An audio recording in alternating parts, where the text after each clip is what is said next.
بسم الله الرحمن الرحيم. يا أيها النبي اتق الله ولا تطع الكافرين والمنافقين، إن الله كان عليما حكيما. واتبع ما يوحى إليك من ربك، إن الله كان بما تعملون خبيرا. وتوكل على الله، وكفى بالله وكيلا. ما جعل الله لرجل من قلبين في جوفه، وما جعل أزواجكم اللائي تظاهرون منهن أمهاتكم، وما جعل أدعياءكم أبناءكم، ذلكم قولكم بأفواهكم، والله يقول الحق وهو يهدي السبيل. ودعوهم لآبائهم هو أقسط عند الله، فإن لم تعلموا آباءهم فإخوانكم في الدين ومواليكم، وليس عليكم جناح فيما أخطأتم به، ولكن ما تعمدت قلوبكم، وكان الله غفورا رحيما. النبي أولى بالمؤمنين من أنفسهم، وأزواجه أمهاتهم، وأولو الأرحام بعضهم أولى ببعض في كتاب الله من المؤمنين والمهاجرين إلا أن تفعلوا إلى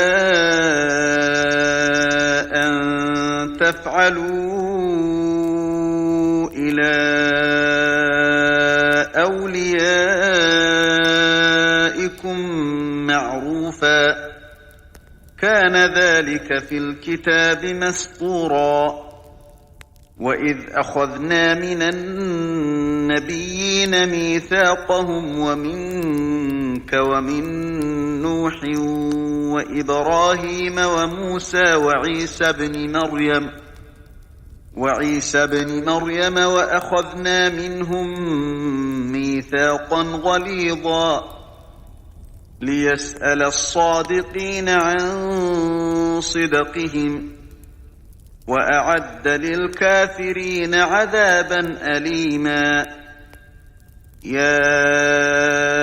أيها الذين آمنوا اذكروا نعمة الله عليكم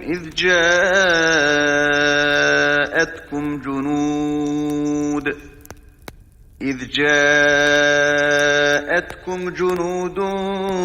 فأرسلنا عليهم ريحا وجنودا لم تروها، وكان الله بما تعملون بصيرا. إذ جاءوكم من فوقكم ومن أسفل منكم، وإذ زاغت الأبصار وبلغت القلوب الحناجر وتظنون بالله الظنونا. هنالك ابتلي المؤمنون وزلزلوا زلزالا شديدا. وإذ يقول المنافقون والذين في قلوبهم مرض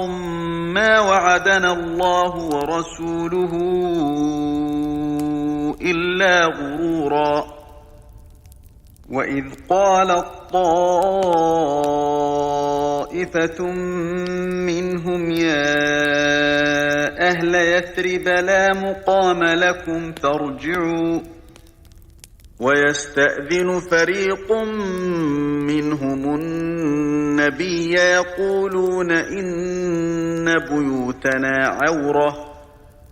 يقولون إن بيوتنا عورة وما هي بعورة إن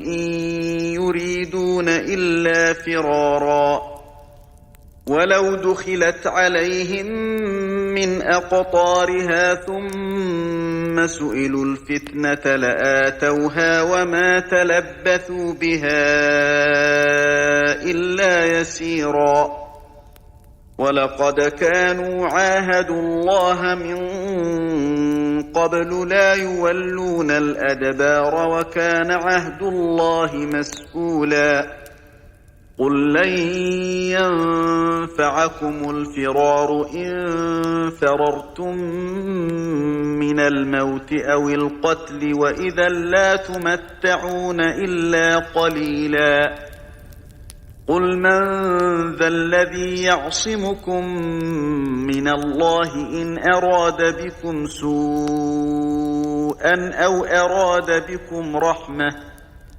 ولا يجدون لهم من دون الله وليا ولا نصيرا قد يعلم الله المعوقين منكم والقائلين لإخوانهم هلم إلينا ولا يأتون البأس إلا قليلا أشحة عليكم فإذا جاء الخوف رأيتهم ينظرون إليك تدور أعينهم كالذي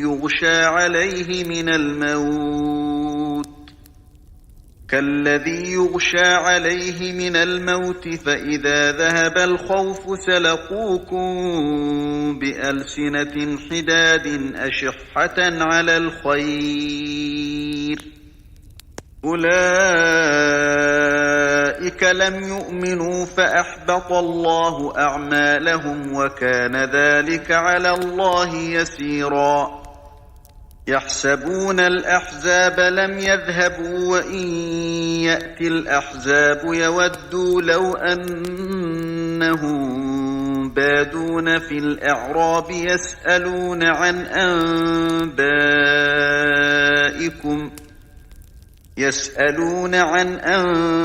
أنبائكم ولو كانوا فيكم ما قاتلوا إلا قليلا لقد كان لكم في رسول الله أسوة حسنة لمن كان يرجو الله واليوم الآخر وذكر الله كثيرا ولما رأى المؤمنون الأحزاب قالوا هذا ما وعدنا الله ورسوله وصدق الله ورسوله وما زادهم إلا إيمانا وتسليما من المؤمنين رجال صدقوا ما عاهدوا الله عليه فمنهم من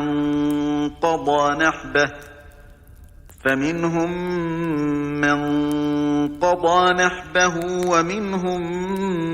من ينتظر وما بدلوا تبديلا ليجزي الله الصادقين بصدقهم ويعذب المنافقين إن شاء أو يتوب عليهم إن الله كان غفورا رحيما ورد الله الذين كفروا بغيظهم لم ينالوا خيرا وكفى الله المؤمنين القتال وكان الله قويا عزيزا وأنزل الذين ظاهروهم من أهل الكتاب من صياصيهم وقذف في قلوبهم الرعب وقذف في قلوبهم الرعب فريقا تقتلون وتأسرون فريقا وأورثكم أرضهم وديارهم وأموالهم وأرضا لم تطئوها وكان الله على كل شيء قديرا يا أيها النبي قل لأزواجك إن كنتن تردن الحياة الدنيا وزينتها فتعالين أمتعكن وأسرحكن سراحا جميلا وإن كنتن تردن الله ورسوله والدار الآخرة فإن الله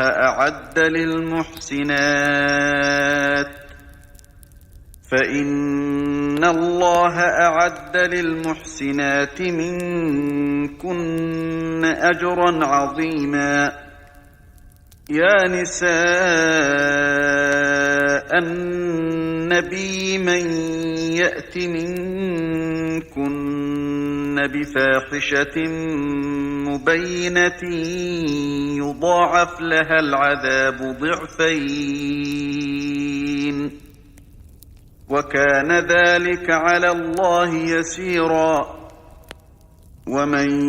يقنت منكن لله ورسوله وتعمل صالحا نؤتها أجرها مرتين وأعتدنا لها رزقا كريما يا نساء النبي لستن كأحد من النساء إن اتقيتن فلا تخضعن بالقول فيطمع الذي في قلبه مرض وقلن قولا معروفا وقرن في بيوتكن ولا تبرجن تبرج الجاهلية الأولى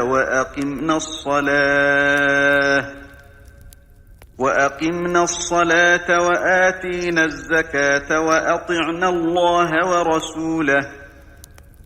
إنما يريد الله ليذهب عنكم الرجس أهل البيت ويطهركم تطهيرا واذكرن ما يتلى في بيوتكن من آيات الله والحكمة إن الله كان لطيفا خبيرا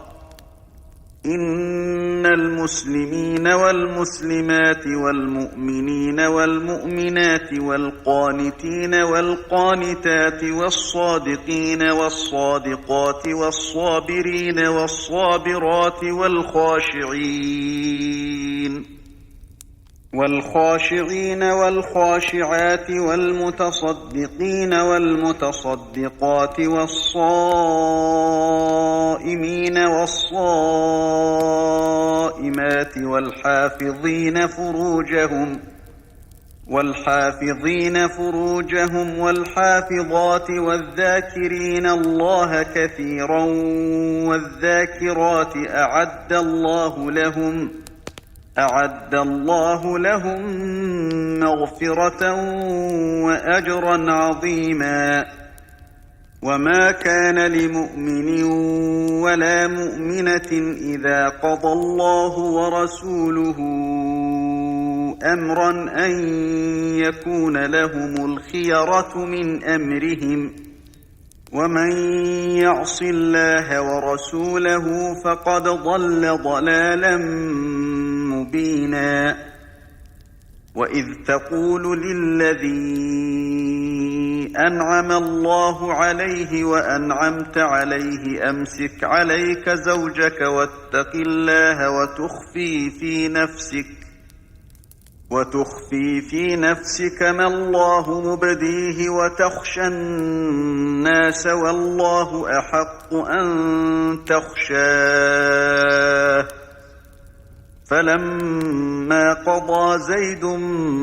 منها وطرا زوجناكها لكي لا يكون على المؤمنين حرج في أزواج أدعيائهم إذا قضوا منهن وطرا وكان أمر الله مفعولا ما كان على النبي من حرج فيما فرض الله له سنة الله في الذين خلوا من قبل وكان أمر الله قدرا مقدورا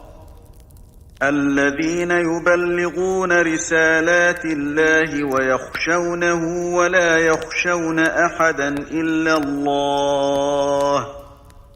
وكفى بالله حسيبا ما كان محمد أبا أحد من رجالكم ولكن رسول الله وخاتم النبيين وكان الله بكل شيء عليما يا أيها الذين آمنوا اذكروا الله ذكرا كثيرا وسبحوه بكرة وأصيلا هو الذي يصلي عليكم وملائكته ليخرجكم من الظلمات إلى النور وكان بالمؤمنين رحيما تحيتهم يوم يلقونه سلام وأعد لهم أجرا كريما يا أيها النبي إنا أرسلناك شاهدا ومبشرا ونذيرا وداعيا إلى الله بإذنه وسراجا منيرا وبشر المؤمنين بأن لهم من الله فضلا كبيرا ولا تطع الكافرين والمنافقين ودع أذاهم وتوكل على الله وكفى بالله وكيلا يا أيها الذين آمنوا إذا نكحتم المؤمنات ثم طلقتموهن من قبل أن تمسوهن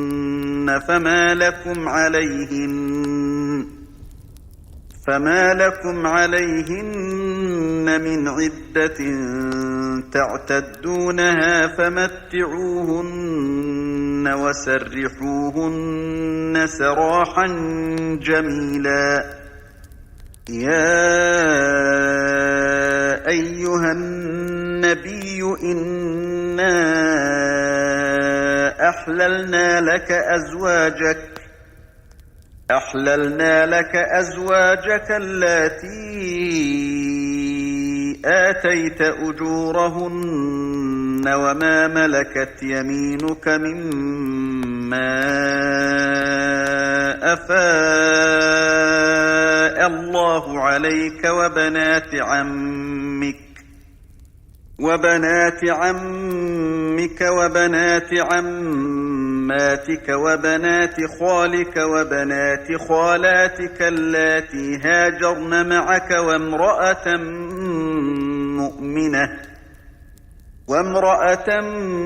مؤمنة إن وهبت نفسها للنبي إن أراد النبي أن تنكحها خالصة لك من دون المؤمنين. قد علمنا ما فرضنا عليهم في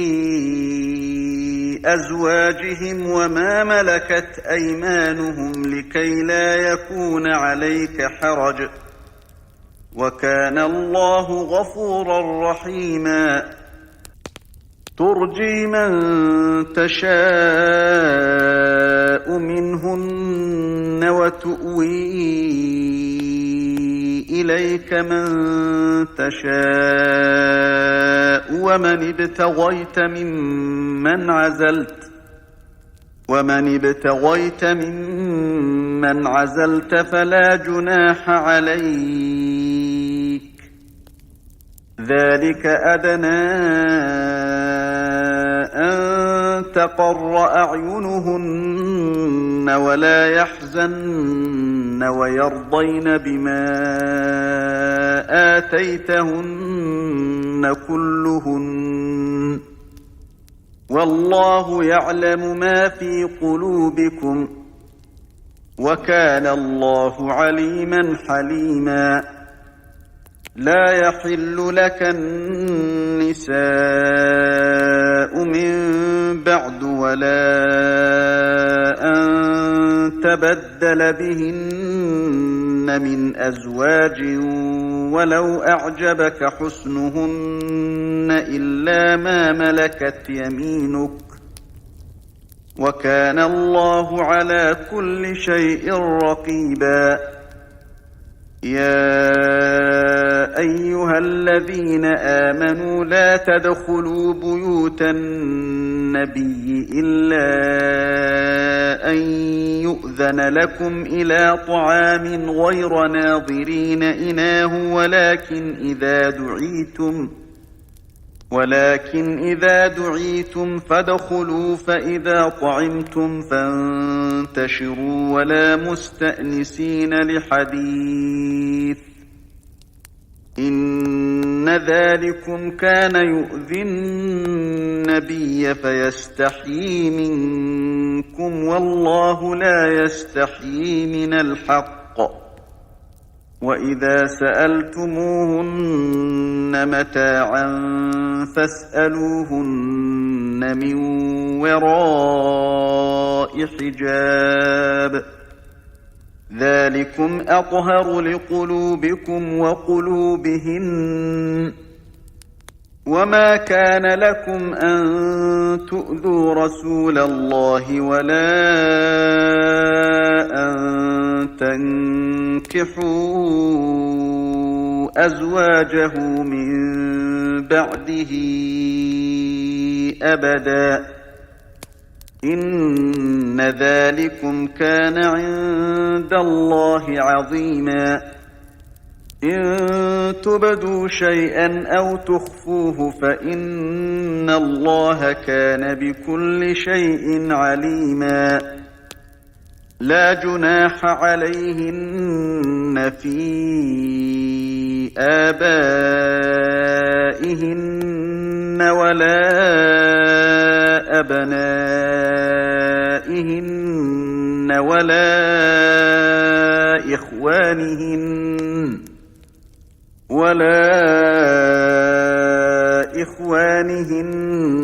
ولا أبناء إخوانهن ولا أبناء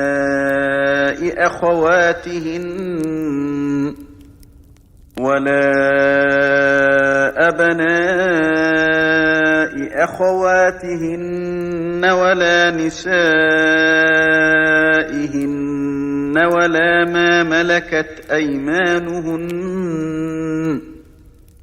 واتقين الله، إن الله كان على كل شيء شهيدا. إن الله وملائكته يصلون على النبي، يا أيها الذين آمنوا صلوا عليه وسلموا تسليما. إن الذين يؤذون الله ورسوله لعنهم الله في الدنيا والآخرة وأعد لهم عذابا مهينا والذين يؤذون المؤمنين والمؤمنات بغير ما اكتسبوا فقد احتملوا بهتانا وإثما مبينا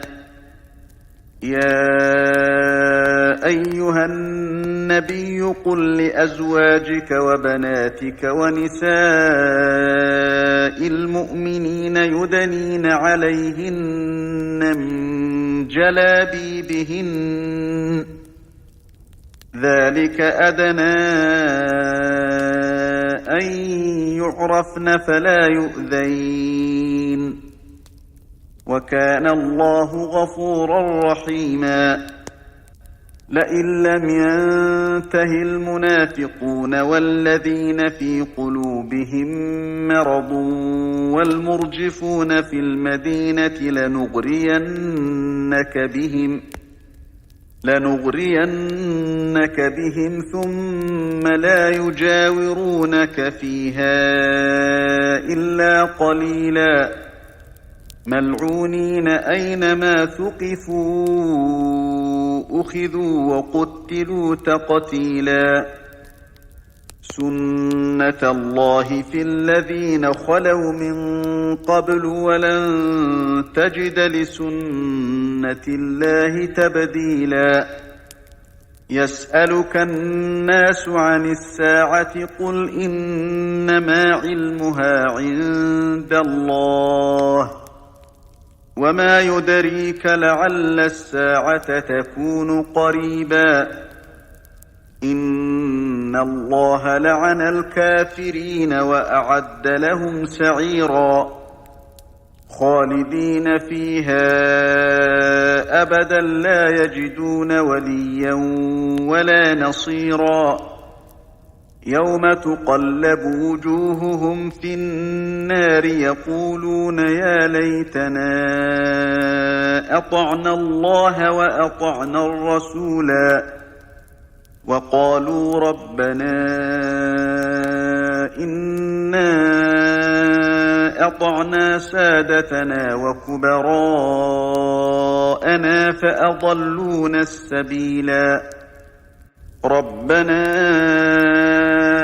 آتهم ضعفين من العذاب والعنهم لعنا كبيرا يا أيها الذين آمنوا لا تكونوا كالذين آذوا موسى فبرأه الله مما قالوا وكان عند الله وجيها يا أيها الذين آمنوا اتقوا الله وقولوا قولا سديدا يصلح لكم أعمالكم ويغفر لكم ذنوبكم ومن يطع الله ورسوله فقد فاز فوزا عظيما إنا عرضنا الأمانة على السماوات والأرض والجبال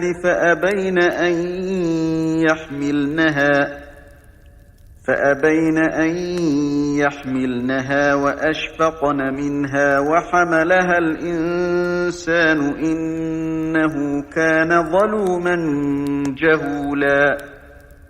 ليعذب الله المنافقين والمنافقات والمشركين والمشركات ويتوب الله على المؤمنين والمؤمنات وكان الله غفورا رحيما